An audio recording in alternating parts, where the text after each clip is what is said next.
Hello everyone, and welcome to a new step-by-step tutorial video. This one here is for my artwork called A Step at a Time, and you can see it features a lot of very bright and vibrant, refreshing colors. And it's more or less a fantasy landscape scene with quite a fun play on the perspective and the depth and the distance here. Right, so I'm going to be taking you through the whole entire journey from blank canvas to the finish as usual. And I'll be talking and commentating throughout bits here and there. So, alright guys, let's get straight into it.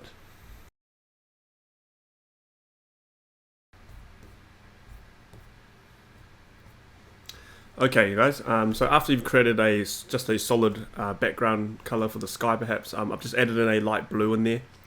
We're going to start off by sketching in our composition. As you can see here, I'm just using some dark colors. These dark colors are going to act as our base for the shadows, because we're going to work on this in a sequential way. We're going to be building things up, such as working with the shadow colors, aka the dark, moving our way up to the lighting, and then we'll be adding our midtones after that, right? So best to do them in separate layers so you can come back and re-edit them later. Okay, so I'm just using dark colors. As you can see, we've got the foreground being extremely dark, and then we've got like a mid blue, still kind of dark I would call it, out in the midground there that I'm working on right now. You can see some of the green that I've placed on there, where I intend to have some grass or some sort of grass ground plane. I'm keeping that dark for now as well, but it's on a separate layer, so then I can add to it and change it up later on.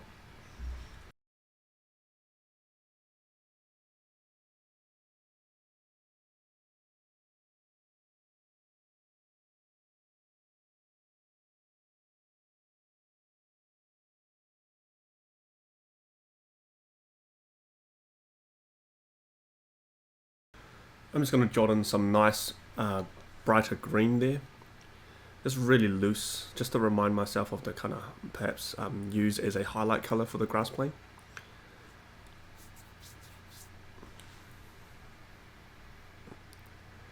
Now, we're essentially breaking this down into 3 layers of depth. As you can see here, we're utilizing values of the same colors while doing so.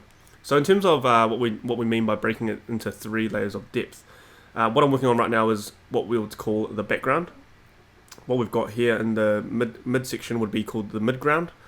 And then of course we've got the darkest value up close to the camera being the foreground. Now usually when you're creating an environment scene, to simplify things, break it down into these 3 layers, and once you're comfortable with these 3 you can start adding more. But it's essential to have the background, midground and the foreground all separated by values, and the closer it is the darker it gets, and the further out it becomes more lighter, essentially. Alright, now I'm going to be punching in some highlights to the mountains here, just to get an idea. I'm going to be using a soft grey, right? And I'm going to be using some light greens for the highlights of the grass plane down there. And that dark green that I added in beforehand will essentially be acting as the shadows.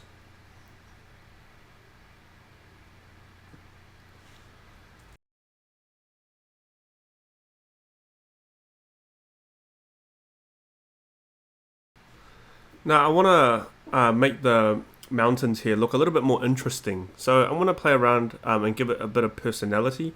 Going to add some sort of detail to it. Maybe some colored markings on the top of the mountains, just to really make it feel like it's in some different world or something, right? Something to break it up from a regular mountain. I'm going to keep it as a separate layer as a clipping mask on top of the mountain, so I can come back and change the colors whenever I want.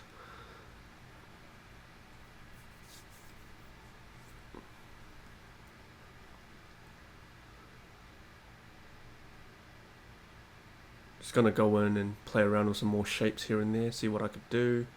Play around with the horizon, play around with the perspective. Do I want them to be low mountains? Do I want them to be high mountains? Just trying to figure that out.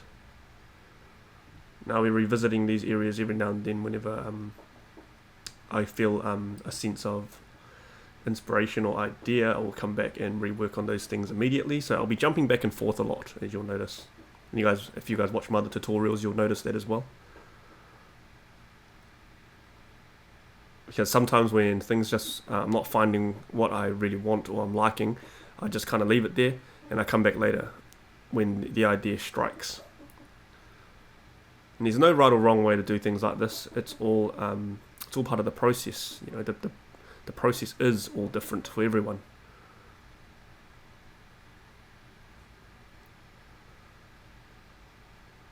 Now I'm just going to be visiting the grass plane there and just doing some touch-ups. I want to create some flow. So you can see that all my erasing and brushing and the line work and you know, the textures and details that I'm getting in there, I want to be trying to create a flow with it. And to enhance this flow, I want to be adding in a trail. And this trail will really help to use as a guide for me to figure out how I want to have the strokes on the grass itself.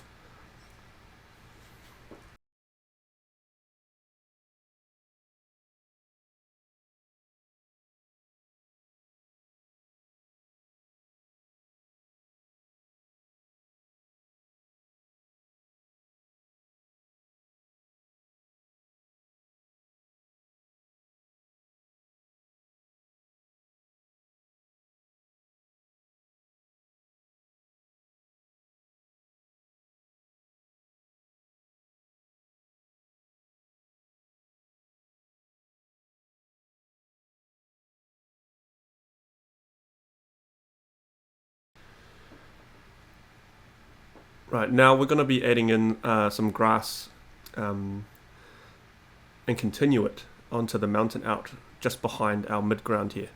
But because it's further out, like I said, it's going to be lighter, and we're gonna add a little bit more of a yellow glow to it to separate it with the green that we've got in the midground.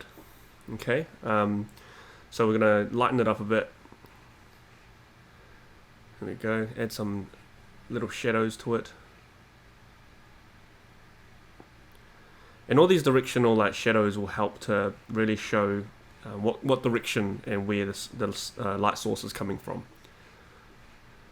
Now I want to be color picking that grey that we use initially for the mountains to paint onto this small mountain on the left here. But I want to make it a little bit lighter.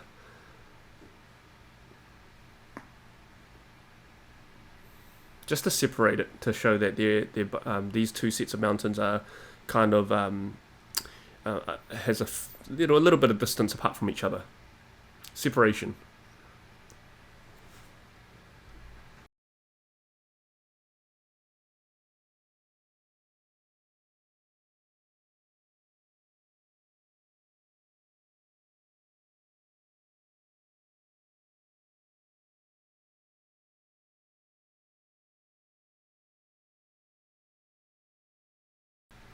Okay, now it's time to add a bit more element, and we're going to populate the scene a little bit. So I'm going to be adding some trees here in the foreground and the midground. You can see I use the tree brush, and once again, this tree brush is from the brush pack of an artist called Devin L. Kurtz. And you can find her huge set of nature brushes on her Gumroad for free, for Procreate and for Photoshop, for whichever one you're working on. But they're essentially just stamps that you can kind of just stamp in there and duplicate, and just there's a huge range. But I've only picked up a couple that I really like from the brush pack. But because they're not mine, I won't be having it up in my brush pack as part of your download. So what you could do is go and visit her Gumroad. If you just Google Gumroad Devin L. Kurtz, and you'll be able to find a huge library of brushes. Okay. So moving on, I'm just going to be trying to find the right values for these trees. But a lot of these trees here, what I'm trying to create is that, they're quite dark. They're usually, even in real life, these types of trees here are usually quite dark, quite green, right? So I'm going to make sure that I show that through the values of the green that I use for my trees here. But as you can see here, because the trees in the foreground are closer to us and in the shadow, naturally it's going to be darker than the ones out in the midground, but they're both still fairly dark.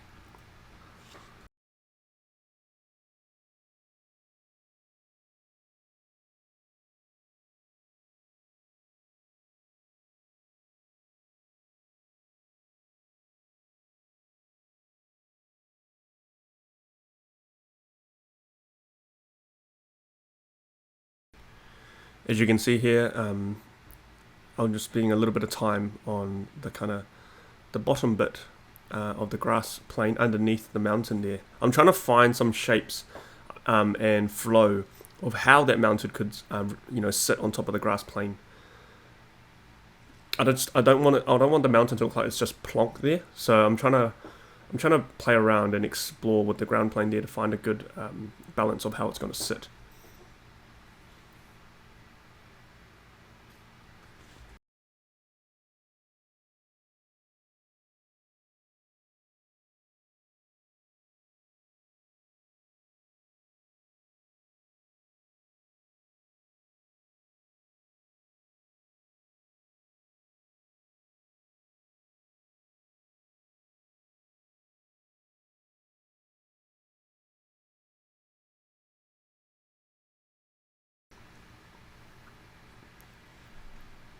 Now I'm just going to extend the shape a little bit. I'm going to play around and do a bit of pushing, a bit of pulling. I feel like I could probably get away with making those mountains a little bit higher. Just little edits to it to make it sit a little nicer in a composition. So if I play around and mess around with one mountain, I'm just going to be doing it for the others, shifting it around and then doing some extensions as you can see there. Yeah, just kind of making it work a little bit better.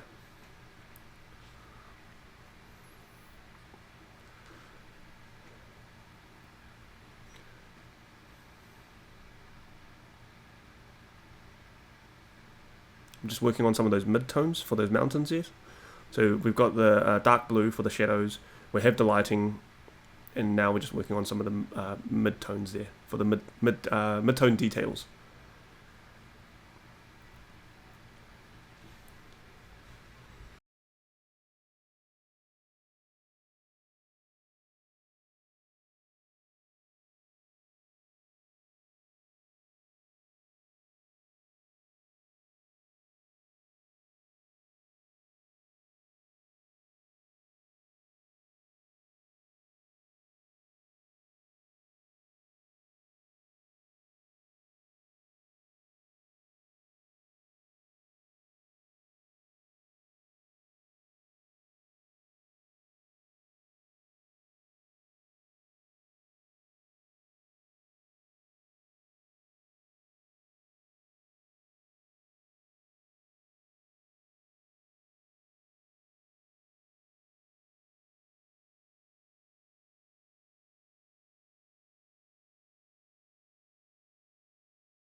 A really good way to play around with finding out variations of color.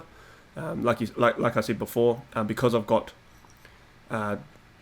those colors on top of the mountains, in its own layer, I can go in quickly and adjust, play around with the hue and saturation adjustment layer, and play around with what colors might work for it. And that way I can quickly play around with ideas without having to repaint anything, and waste, and more importantly, I don't have to waste time. All right. So little tips and tricks that you can do, and all you have to do is just open up a new layer and paint things in new layers, and that opens up more ways of how you can edit things and change things and get variations. And variations are very important for client work. Sometimes a certain color might not work for a client, and you can go in and easily change it without wasting much time. Because in the industry, when you're working in the professional world, time is money, and you've got to be held accountable for all of that.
Alright, so after making some minor tweaks and adjustments to the overall composition, we're going to be moving over to the foreground now. So essentially what I'm doing is I'm just grabbing a dark grey and just creating some highlights onto that platform that we've got in the foreground there. Not too light, we still want it to be in the shadow, we still want it to be quite dark. Okay, so I'm just going to block that in, and we're going to be creating a character. This character is mainly going to be acting as a human scale to give us an idea of how big the environment is. But we'll come back to the character later to make some adjustments. Now I feel like the grass is a little bit too empty, so I'm just going to be adding in some rocks and populating the area a little bit. Just tiny little ones.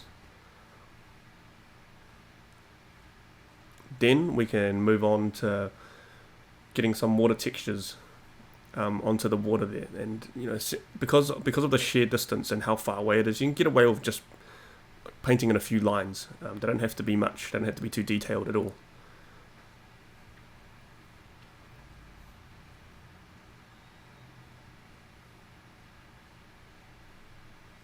Now I want to be moving over to the background. I need to figure out how I want my background to look, what kind of elements I have in there, what kind of shapes, what kind of mountains or structures I have out there. So I'm going to be playing around with that, doing a bit of sketching here and there, trying to figure out, trying to figure out exactly what I want in there basically. So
And don't forget to flip your canvas every now and then, just to make sure that your composition is balanced from both ends. It's really powerful tool to use. Sometimes I forget to use it. Then I flip the canvas. I'm like, oh, that does not look right. But flipping the canvas is really good. Helps give you a fresh perspective on your composition, and then you can kind of touch up what feels a little bit wonky, what doesn't look right. And usually, if a composition and your design look solid from both horizontal canvas flips, it can pretty much, you can be sure that it's a strong composition that you've got.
I'm pretty happy with the mountains, the mountain formation that I've got in the background there. I'm just going to be moving on to block in some rough clouds.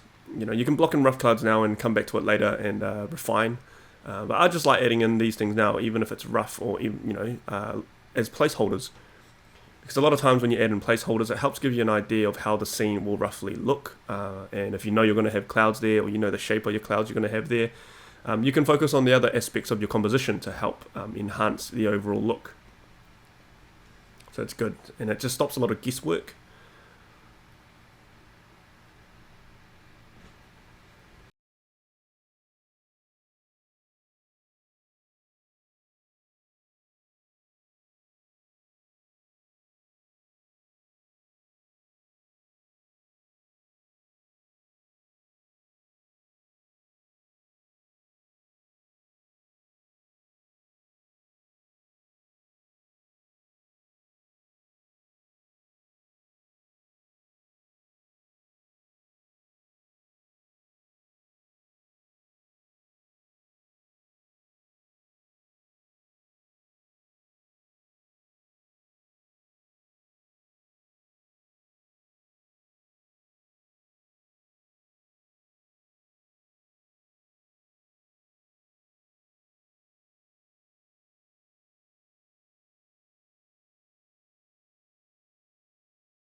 I think the clouds are looking solid. I'm pretty happy with the way the clouds are looking at the moment. So I'm just going to go ahead and add some details to it. Now we're going to emphasize the light source by adding highlights to the clouds. To do that, you're just going to figure out which direction your clouds, the lighting is coming from and where it's hitting on your clouds. In this case here, it's going to be from left hand side. So I want to be using a very light blue here to create my highlights. And as you can see, the way I painted the clouds and the highlights of the clouds, you can see it's kind of like rim lighting. And, you know, having that there really just shows how strong the light really is coming in through from the left-hand side. And you can see I've just made the brush tip fairly small as well, just to get small details in there, to once again emphasize the depth and the distance here.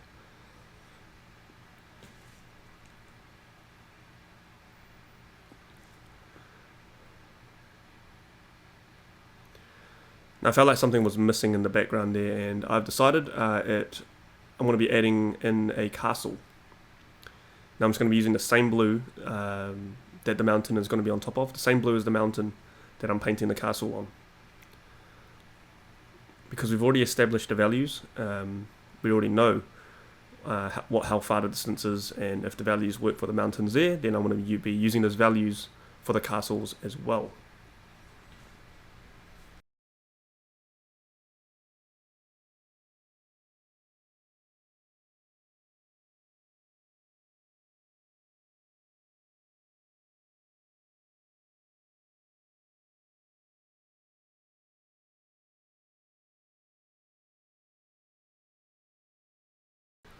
Alright, now we can go in and start adding in some details, highlights, and all that kind of stuff, and textures onto the background elements there.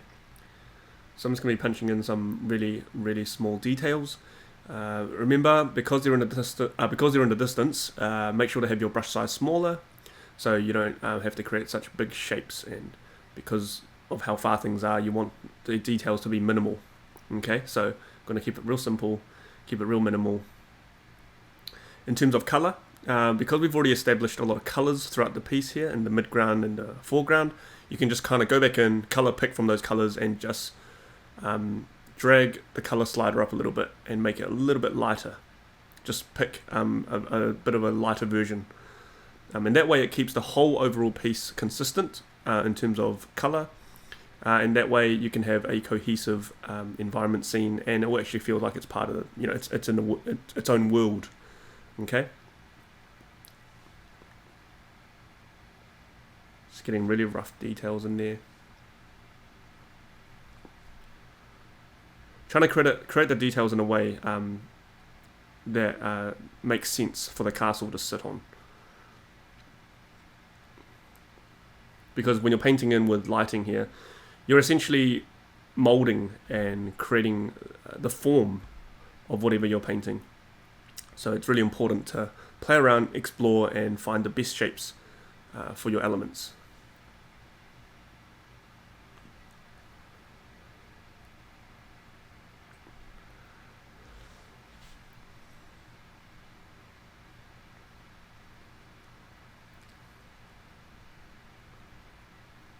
So very, very small details.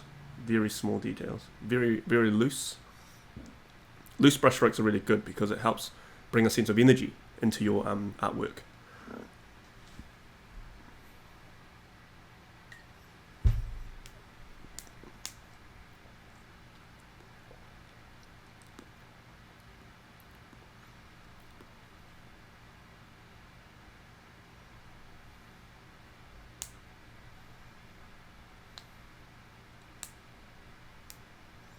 Just trying to find some good values for the lighting on the castles there. You can see here it was clashing. The highlights of the castle was clashing with the clouds behind it, so I'm just shifting it. So then what's behind the castle is essentially just the sky and no clouds. So that way it can pop a little bit more and it feels like it's not really blended in with the clouds.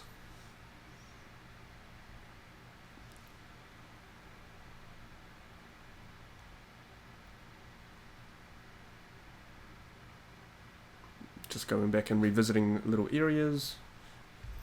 Spur of the moment.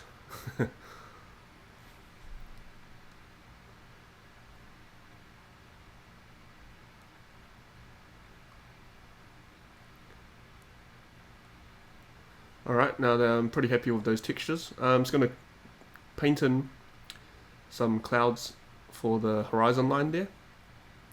Just use the light blue again, paint it in, and then you can add a bit of a motion blur to it, or just some sort of blur, just to fog it out a bit, so it's not so dominant.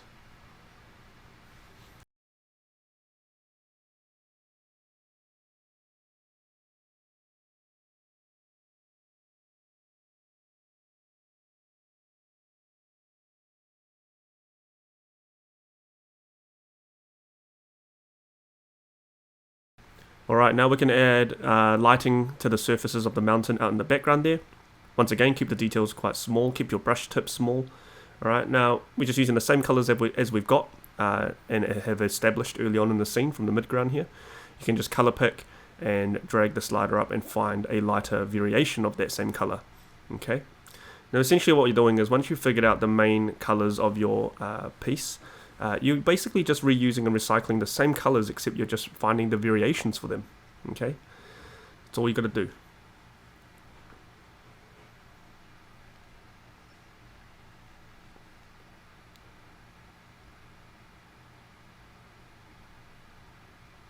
Just going back to retouch up this little area.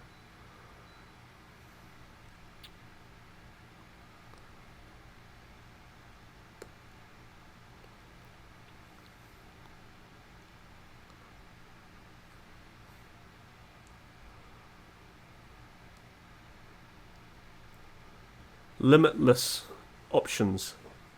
You just got to keep playing around, find the best one that you think suits it, and you stick with it.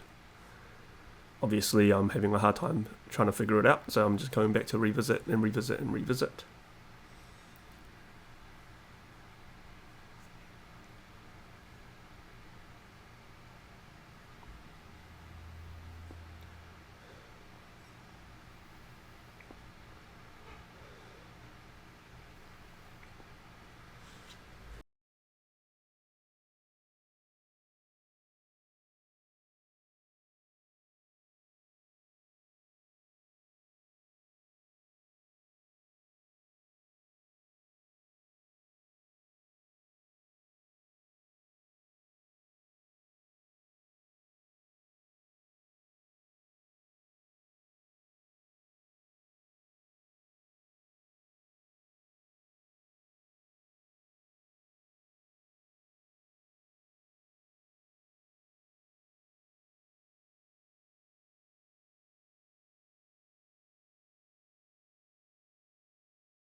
I haven't really played around with having green as the base of that mountain there.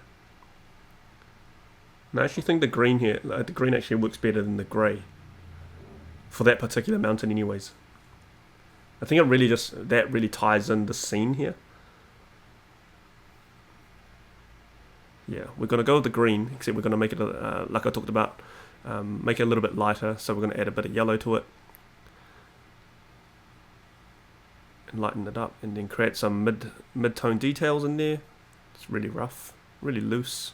Don't need to be too detailed. Yeah, I'm really happy with that green that we've got there.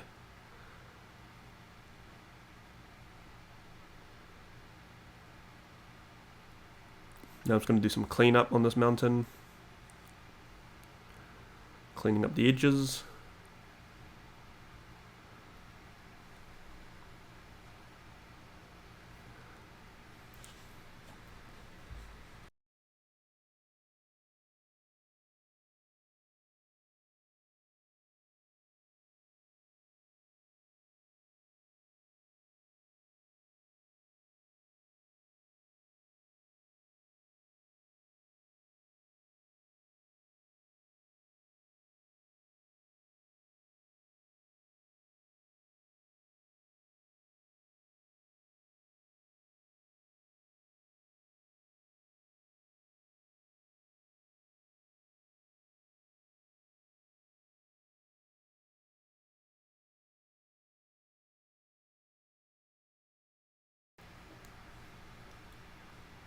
Okay, so this scene here is pretty much all, like, it's there.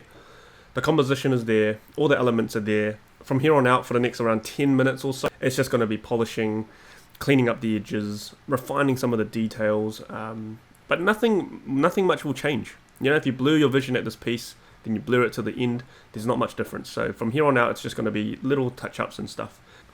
I will be keeping quiet for the rest of the video till the end, just for the next 10 minutes. So if you guys have any questions regarding anything from here, just drop it in the comments and I'll get back to you on that. But other than that, I'll see you guys back at the end of the video.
And here we are, guys. We're at the end of the video, and here is the finished artwork.